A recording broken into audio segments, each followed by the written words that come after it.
अस्सलाम वालेकुम नाज़रीन, आप सभी का हमारे यूट्यूब चैनल रेख्ता क्लासेस में खुश आमदीद। उम्मीद करता हूँ कि आप नाज़रीन खैरियत से होंगे। तो आज मैं आप लोगों के सामने बिहार बोर्ड क्लास 10 का उर्दू दरख्शां लेकर के आया हूँ। सबक नंबर 5, जिसका उन्वान है अफ़साना आशियाना, जिसके मुसन्निफ़ कौन हैं? निगार अज़ीम हैं। तो इसका ख़ुलासा जो है पिछली वीडियो में पेश कर चुका हूँ। उम्मीद करता हूँ कि आप नाज़रीन वो वीडियो ज़रूर देख चुके होंगे। अगर नहीं देखे हैं तो प्ले लिस्ट में जाकर के पहले ज़रूर देखें। तो चलिए आज इसके सारे सवालात को देखते हैं। तो सबसे पहला सवाल है कि निगार अज़ीम का असल नाम क्या है? निगार अज़ीम का असल नाम क्या है? तो जवाब में लिखना है कि निगार अज़ीम का असल नाम मलिका महर निगार है। ये अक्सर एग्ज़ाम में पूछा जाता है कि निगार अज़ीम का असल नाम क्या है, तो क्या है? मलिका महर निगार। चलिए आगे बढ़ते हैं और देखते हैं क्वेश्चन नंबर 2। क्वेश्चन नंबर 2 में क्या है कि निगार अज़ीम ने किस किस मौजू में एमए किया? तो जवाब में लिखना है कि निगार अज़ीम ने उर्दू के अलावा ड्राइंग और पेंटिंग में भी एमए किया। तो उर्दू के अलावा ड्राइंग और पेंटिंग में भी क्या किया था? एमए किया था। चलिए क्वेश्चन नंबर 3 देखते हैं। निगार अज़ीम के अव्वलीन अफ़सानवी मजमुए का नाम क्या है? यानी पहला अफ़सानवी मजमुआ क्या है?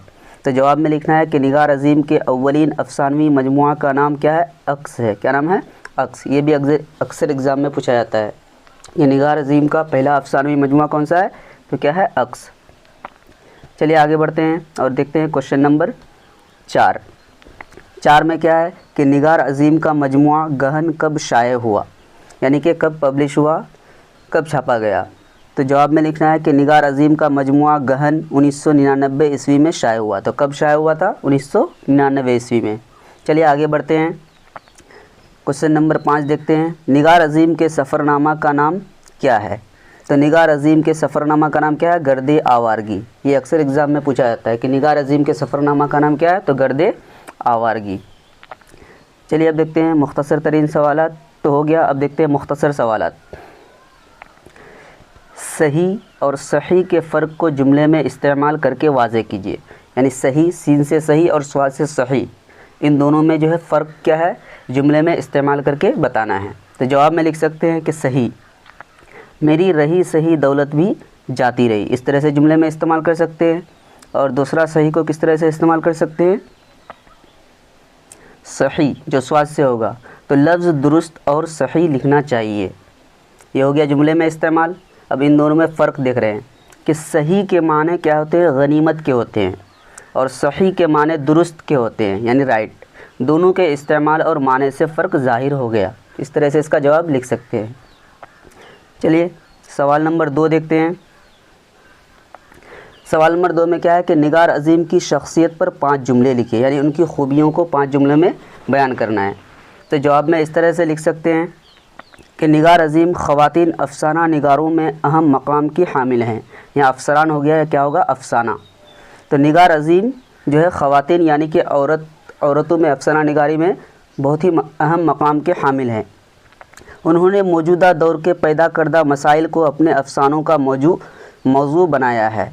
यानी कि जो ज़माना चल रहा है, मौजूदा दौर यानी वर्तमान में जो चल रहा है, कि उनके प्रॉब्लम्स को अपने अफ़सानों का क्या बनाया है? टॉपिक बनाया है, यानी मौजू बनाया है। उनके अफ़सानों में औरतों की मज़लूमियत और उनके मसाइल नुमायाँ हैं। यानी औरतों के ऊपर जो जुल्म होता है और उसके जो प्रॉब्लम्स हैं उसको जो है अपने अफ़सानों में पेश किया है। उनके अफ़सानों में किरदार निगारी उम्दा है और अफ़सानों के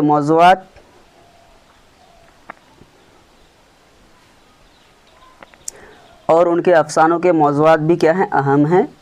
उनके अफ़सानवी मजमुए अक्स और गहन हैं। तो उनके अफ़सानवी मजमुए का नाम क्या है? अक्स है और क्या है? गहन है। बहादुर शाह ज़फ़र की शख्सियत और उनकी शायरी पर भी उनकी अहम तनक़ीदी किताबें शाये हो चुकी हैं। तो वो बहादुर शाह की शायरी के ऊपर भी और उनकी शख्सियत के ऊपर वो किताबें, तनक़ीदी किताबें भी लिख चुकी हैं। निगार अज़ीम ने गर्दे आवारगी के नाम से एक सफ़रनामा भी लिखा है जो बहुत मकबूल हुआ। तो यहाँ 6-7 जुमले हो गए हैं। आपको कितने जुमले लिखने हैं? मिनिमम 5। चलिए आगे बढ़ते हैं और देखते हैं सवाल नंबर 3।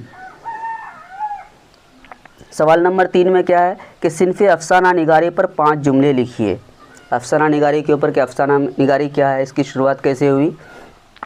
تو شارٹ میں اس طرح سے لکھ سکتے ہیں کہ افسانہ 19ویں صدی کے آخر کی پیداوار ہے، یعنی کہ 19ویں صدی جب شروع ہوا تھا، شروع کی، تو افسانہ 19ویں صدی کے آخر کی پیداوار ہے، یعنی 20ویں صدی شروع ہونے والا تھا اور 19ویں صدی ختم ہونے والا تھا، اس وقت کی یہ پیداوار ہے۔ افسانہ قصہ کی وہ شکل ہے جس کے لیے انگریزی میں شارٹ اسٹوری کا نام استعمال ہوتا ہے۔ شارٹ اسٹوری انگریزی میں اس کا استعمال ہوتا ہے، افسانہ کے بدلے میں استعمال ہو رہا ہے ابھی۔ اب اس کے لیے فکشن کا لفظ بھی استعمال ہوتا ہے، ابھی فکشن کا مطلب بھی افسانہ سمجھا جاتا ہے۔ یہ داستان اور ناول کی ارتقائی اور ترقی یافتہ صورت ہے، یعنی کہ شروع میں جب لوگوں کے پاس سمے تھا تو داستان لکھتے تھے، اس طرح سے ٹائم کی کمی ہونے لگی تو ناول لکھنے لگے، اور ناول سے ابھر کر کے وہی ترقی کر کے ابھی کیا ہو گیا، افسانہ۔ عام طور پر فرضی کہانی کو افسانہ کہا جاتا ہے، جو فرضی کہانی ہوتی ہے اس کو عام طور پر کیا کہتے ہیں، افسانہ کہہ سکتے ہیں، جو حقیقت کے قریب ہو اور زندگی کی عکاس ہو، کیونکہ اسے زندگی کا ایک ادبی نقش قرار دیا جاتا ہے۔ حقیقت سے تو قریب ہوگا لیکن زندگی کی عکاسی اس میں موجود ہوگی، اور اس کے ساتھ ساتھ کسی کے زندگی کا جو ہے نقش اس میں نظر آئے گا۔ اردو میں افسانے کی روایت ناول کی بنسبت جدید ہے، یعنی ناول پہلے لکھا گیا تھا، اس کے بعد جو ہے افسانہ آیا۔ ناول میں کسی شخص کی زندگی کی مکمل عکاسی ہوتی ہے، تو ناول جو لکھا جاتا ہے تو اس میں ایک شخص کی زندگی کی پوری مکمل جو ہے عکاسی نظر آتی ہے، جبکہ افسانے میں کسی شخص کی زندگی کے ایک پہلو کو پیش کیا جاتا ہے، یعنی پوری زندگی کو پیش نہیں کیا جاتا افسانے میں، اس کی کسی ایک پہلو کو پیش کیا جاتا ہے۔ تو اس طرح سے ہم لکھ سکتے ہیں افسانے کی تعریف۔ چلیے آگے بڑھتے ہیں اور دیکھتے ہیں طویل سوالات کو دیکھتے ہیں۔ تو طویل سوالات میں سب سے پہلا سوال کیا ہے ہمارا، کہ سراج کی والدہ اپنے بیٹے کے گھر پر اکتاہٹ کیوں محسوس کرنے لگی؟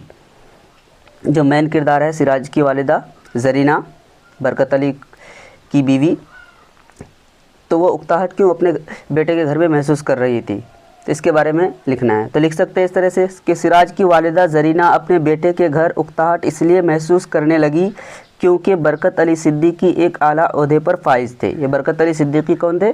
تو زرینہ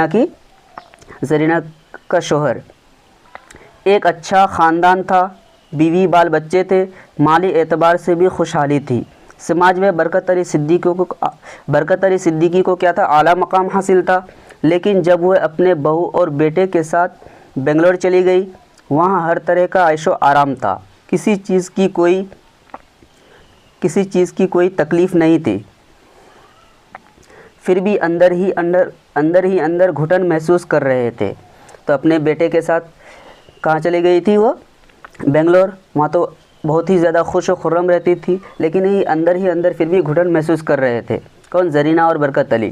زرینہ پہلے سوچ رہی تھی کہ صرف مجھے ہی اکتاہٹ ہو رہی ہے، وہ سوچ رہی تھی کہ صرف میں ہی ایسا محسوس کر رہا ہوں شاید، لیکن یہ اکتاہٹ کا پتہ اس دن چلا جب برکت علی صدیقی نے زرینہ سے کہا، یعنی اس کے شوہر نے اپنی بیوی زرینہ سے کہا کہ تھک گیا ہوں میں آرام کرتے کرتے اور کتابیں پڑھتے پڑھتے، مجھے یہاں آنے کے بجائے جو ہے کہیں اور کام یا نوکری کرنی چاہیے تھی۔ یہ کون کہہ رہے؟ برکت علی صدیقی اپنی بیوی زرینہ سے۔ شاید ہم نے یہاں آ کر غلطی کی زرینہ۔ برکت علی کا یہ جملہ اس بات کی نشاندہی کر رہا ہے کہ انہیں اپنے بیٹے بہو کے گھر اکتاہٹ محسوس ہو رہی تھی، اور یہی سب کچھ سوچ کر دونوں نے پھر اپنا آشیانہ آباد کرنے کا فیصلہ کر لیا۔ تو یہ سب سوچ کر کے وہ لوگ سوچا کہ ہم لوگ اپنے چھوٹے سے گھر میں رہیں گے، وہیں نمک روٹی کھائیں گے، اپنا محلہ ہوگا اور اپنے پڑوسیوں کے ساتھ جو ہے باتیں کریں گے اور اپنے ہم عمر کے لوگ ہوں گے، اس لیے وہ لوگ پھر سے دوبارہ اپنا آشیانہ آباد کرنے کا فیصلہ کیا تھا۔ چلیے آگے بڑھتے ہیں اور دیکھتے ہیں سوال نمبر 2۔ سوال نمبر 2 میں کیا ہے کہ زیر نصاب افسانہ آشیانہ کے مرکزی کردار پر روشنی ڈالیے۔ تو جو مرکزی کردار ہے زرینہ اور کون ہے؟ اس کے شوہر برکت علی، اس پر روشنی ڈالنے کے لیے بول رہے ہیں، یعنی کہ اس کے بارے میں لکھنے کے لیے بول رہے ہیں۔ تو اس کے بارے میں لکھ سکتے ہیں کہ زیر نصاب افسانہ آشیانہ کے مرکزی کردار برکت علی اور ان کی اہلیہ زرینہ ہے، یعنی ان کی بیوی زرینہ ہے۔ نگار عظیم کا یہ ایک سماجی افسانہ ہے، یعنی سماج کے اوپر یہ افسانہ لکھا گیا ہے۔ برکت علی صدیقی ایک اعلیٰ عہدے پر فائز تھے، ایک اچھا خاندان تھا، بیوی بال بچے تھے، مالی اعتبار سے بھی خوشحالی تھی، یعنی ہر ایک طرح سے وہ لوگ خوش و خرم تھے پہلی ज़िंदगी में। समाज में बरकत अली सिद्दीकी को जो है आला मकाम हासिल था, लेकिन जब वह अपने बहू और बेटे के साथ बेंगलोर चली गई, वहाँ हर तरह का ऐशो आराम था, लेकिन किसी चीज़ की कोई तकलीफ़ नहीं थी। तो बेंगलोर गई तो वहाँ किसी चीज़ का कोई कमी नहीं था, हर तरह से खुश थी। कुछ दिनों तक हालात ठीक थे, लेकिन धीरे धीरे हर काम के लिए उन्हें बहू बेटे का मोहताज होना पसंद नहीं आया। यानी अपना हक जताना वो घर में चाहती थी, लेकिन ऐसा नहीं कर पा रही थी। कौन? ज़रीना। उन्होंने ज़रीना से अपने दिल की बात कही। ज़रीना ने सोचा कि अपना घर अपना होता है जहाँ अपनी हुक्मरानी होती है। तो अपना घर अपना ही होता है, अपनी हुक्मरानी चलती है। ये तो बहू बेटे का घर है, किसी का मोहताज नहीं होना पड़ता। अपने घर में किसी का मोहताज नहीं होना पड़ता है, जो खाने का मन करे, जो करने का मन करे वो कर सकते हैं। ये सोचकर ज़रीना ने अपना आशियाना आबाद करने का सोच लिया। यहाँ पे ज़रिया हो गया है, क्या होगा? ज़रीना। तो ये सब सोच कर के हम लोग अपने घर में रहेंगे तो आज़ाद रहेंगे, जो मन करेगा वो करेंगे, और अपना घर होता है। इसीलिए ये सब सोच कर के वो अपना क्या किया? अपना आशियाना फिर से आबाद करने का फ़ैसला किया। चलिए आगे बढ़ते हैं और देखते हैं क्वेश्चन नंबर 3। सवाल नंबर 3 में क्या है कि अफ़साना के इर्तिक़ा का जायज़ा लीजिए। तो जवाब में लिख सकते हैं कि अफ़साना दौरे जदीद की पैदावार है। अफ़साना अगर देखा जाए तो दौरे जदीद यानी कि जो ज़माना चल रहा है उसकी पैदावार है। उर्दू के पहला अफ़साना निगार कौन है? ये तहक़ीक़ तलब अम्र है। कोई सज्जाद हैदर यलदरम को उर्दू का पहला अफ़साना निगार मानता है तो कोई अली महमूद को। तो कोई मुहक़्क़िक़ लोग जो हैं, तहक़ीक़ करने वाले, वो सज्जाद हैदर यलदरम को पहला अफ़साना निगार मानते हैं और कोई अली महमूद को मानते हैं। चूँकि यहाँ पे गलत हो गया है, क्योंकि ये अंदर हम का अफ़साना, यहाँ पे टाइपिंग मिस्टेक हुआ है। यहाँ पे होना चाहिए कि चूँकि यलदरम का अफ़साना, यहाँ क्या होना चाहिए? चूँकि यलदरम, सज्जाद हैदर यलदरम का अफ़साना नशे की पहली तरंग 1900 ईस्वी में शाये हुई, और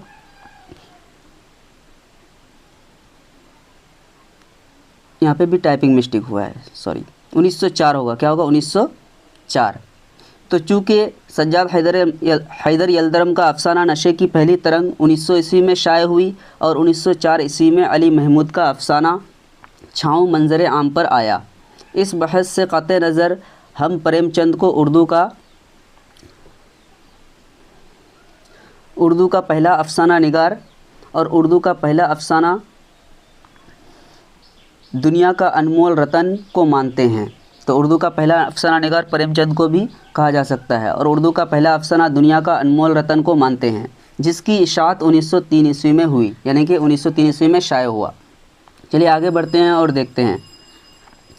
उर्दू अफ़साने के इर्तिक़ा में नियाज़ फ़तेहपुरी, सज्जाद हैदर यलदरम और मजनू गोरखपुरी का नाम अहम है। ये लोग भी जो हैं इसके इर्तिक़ा में अहम नाम है। अफ़साने के इर्तिक़ा में पंडित सुदर्शन, आज़म करेवी, सुहेल अज़ीम आबादी, कृष्ण चंद्र बेदी, मंटू इस्मत, खदीजा मस्तूर, इस तरह जिलानी बानू, वाजिदा तबस्सुम, हाजिरा मसरूर और शकीला अख्तर वगैरह ने अफ़साने की इर्तिक़ा में अपनी तख्लीक़ात से अहम रोल अदा किया है। तो ये बहुत सारे नाम हैं जो अफ़साना निगार हैं।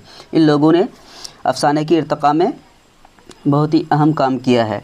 चलिए आगे बढ़ते हैं और देखते हैं। तरक्की पसंद तहरीक और जदीदियत के रुझानात ने भी अफ़साने के इर्तिक़ा को फ़रोग़ दिया। अब हालात ये हैं कि बर्रे सग़ीर में उर्दू अफ़साना निगारी की एक लंबी फ़हरिस्त है, जिसके लिए एक दफ्तर चाहिए। चलिए आगे बढ़ते हैं और देखते हैं क्वेश्चन नंबर 4 में क्या है कि निगार अज़ीम की अफ़सानवी ख़ुसूसियात बयान कीजिए। तो निगार अज़ीम जो किस तरह के अफ़साने लिख रहे थे, लिख रही थी, उसके बारे में लिखना है। तो देखते हैं इसका जवाब में लिख सकते हैं कि उर्दू की ख़वातीन अफ़साना निगारों में निगार अज़ीम की शख्सियत नुमायाँ है, यानी कि बहुत ही अहम नाम है उर्दू अफ़साने में किसका? निगार अज़ीम का। निगार अज़ीम ने अपने अफ़सानों में ख़वातीन के मसाइल को बड़े हौसला और हुनरमंदी के साथ पेश किया है। तो औरतों के जो प्रॉब्लम्स हैं उसको जो है बहुत ही हुनरमंदी के साथ अपने अफ़सानों में पेश किया है। उन्होंने अपने अफ़सानों में मादी मसाइल के साथ नफ्सियाती उलझनों को भी सुलझाया है, और ये उनके अफ़सानों की नुमायाँ ख़ुसूसियात हैं। उनके अफ़सानों की एक ख़ुसूसियत ये भी है कि उन्होंने ख़वातीन के जज्बात को, महसूसात और उनके मसाइल को बड़ी